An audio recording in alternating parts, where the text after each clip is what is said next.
Assalamualaikum warahmatullahi wabarakatuh. Kami dari kelompok 1 akan menampilkan hasil diskusi dari kelompok kami, yaitu mengenai pembebanan latihan atau training load. Saya Fani Latifah selaku moderator dan rekan saya. Aisyah Hidayatul Rahmi sebagai pemateri. Karina Afat Zaira sebagai pemateri. Kalista Ramadhani sebagai pemateri. Baik, materi pertama yang akan dijelaskan oleh Kaisa, kepada Kaisa dipersilahkan. Baik, terima kasih moderator. Di sini saya akan membacakan tentang latar belakangnya terlebih dahulu.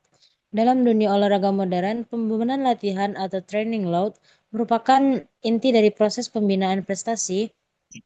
Pembebanan latihan tidak hanya berkaitan dengan seberapa keras atau lamanya latihan dilakukan, tetapi juga tentang bagaimana tubuh merespon terhadap tekanan fisiologis, psikologis, dan mekanis yang diberikan selama latihan. Oleh karena itu, pengaturan pembebanan yang tepat merupakan kunci untuk mencapai performa optimal sekaligus mencegah risiko cedera dan overtraining. Selanjutnya di sini ada pengertian dari pembebanan latihan. Pembebanan latihan atau training load adalah keseluruhan jumlah stres fisiologis dan mekanis yang diterima tubuh selama latihan. Tujuan utama dari pembebanan latihan adalah menimbulkan adaptasi biologis sehingga tubuh menjadi lebih efisien dan kuat dalam menghadapi tuntutan olahraga. Baik, hanya itu yang dapat saya bacakan. Selanjutnya saya serahkan kepada moderator. Oke, terima kasih kepada saudari Aisyah. Selanjutnya akan dijelaskan oleh Karina, kepada saudari Karina dipersilahkan. Baik, terima kasih moderator yang telah mengizinkan saya untuk membaca materi selanjutnya, yaitu tentang prinsip-prinsip pembebanan latihan. Ya, yang pertama ada prinsip overload, yaitu beban latihan harus lebih besar dari kebiasaan agar terjadi adaptasi fisiologis. Yang kedua, ada prinsip individualis, setiap atlet memiliki kapasitas adaptasi yang berbeda, sehingga beban harus disesuaikan.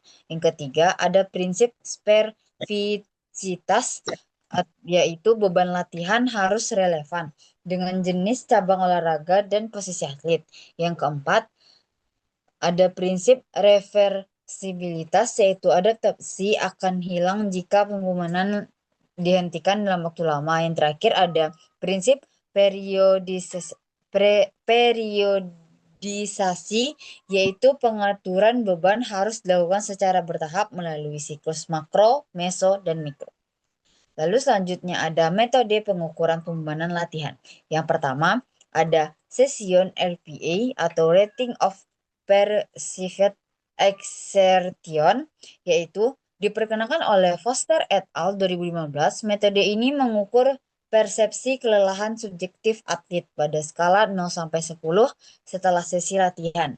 Kemudian dikalikan dengan durasi latihan. Yang kedua ada monitoring fisiologis atau heart rate monitoring, yaitu penggunaan sensor detak jantung memungkinkan pelatih untuk mengetahui intensitas relatif latihan dan mengevaluasi tingkat stres internal atlet secara real time.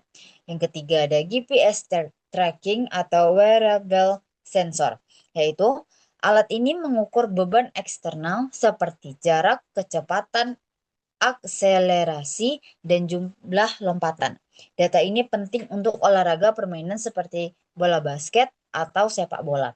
Yang keempat ada blood biomarkers atau HRV, yaitu indikator biokimia seperti kortisol, keratin kinase atau CK, dan HRV digunakan untuk memantau kelelahan kronis dan pemulihan atlet. Sekian dari saya kembalikan ke moderator. Terima kasih kepada saudari Karina, dan selanjutnya akan dijelaskan oleh rekan saya Kalista, kepada saudari Kalista dipersilahkan. Baik, selanjutnya saya akan menjelaskan tentang pengaruh pembebanan latihan terhadap adaptasi tubuh. Yang pertama itu adaptasi fisiologis. Ada 3. Yang pertama, peningkatan volume struk jantung dan efisiensi respirasi. Yang kedua, ada peningkatan kadar mitokondria dan otot, atau meningkatkan kemampuan oksidatif. Selanjutnya yang ketiga ada peningkatan cadangan glikogen dan toleransi terhadap laktat. Yang kedua, ada adaptasi neuromuskular. Adaptasi neuromuskular adalah latihan kekuatan dengan beban tinggi merangsang peningkatan aktivitas unit motorik, sehingga kontraksi otot menjadi lebih kuat dan efisien. Yang ketiga, ada adaptasi hormonal. Adaptasi hormonal adalah peningkatan hormon anabolik seperti testosteron dan GH atau growth hormone akan terjadi apabila beban latihan optimal. Namun sebaliknya, dapat menurun drastis bila terjadi overtraining. Selanjutnya, manajemen beban akut dan kronis.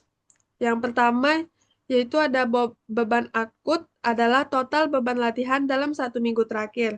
Yang kedua ada beban kronis adalah rata-rata beban 4 minggu sebelumnya.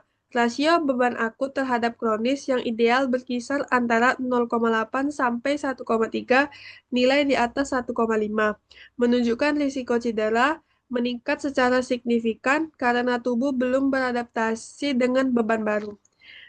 Baik, saya kembalikan kepada moderator.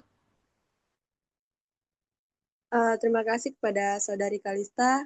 Selanjutnya ada dampak dan implikasi pembebanan berlebih atau overtraining.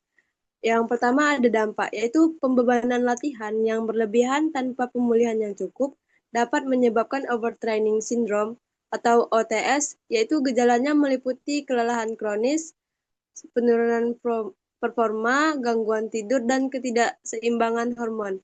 Selanjutnya ada implikasi, yaitu dalam praktik kepelatihan modern, pengaturan pembebanan latihan tidak hanya berfokus pada peningkatan performa, tetapi juga pada pencegahan cedera dan optimasi pemulihan.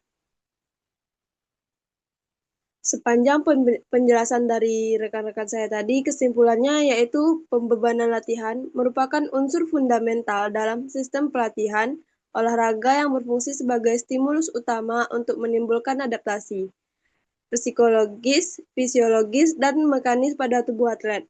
Pembebanan yang dirancang dengan baik akan mendorong peningkatan kapasitas aerobik, kekuatan, kecepatan, serta daya tahan tubuh serta signifikan. Sementara pembebanan yang tidak terkontrol dapat menimbulkan kelelahan berlebih, cedera, bahkan penurunan performa.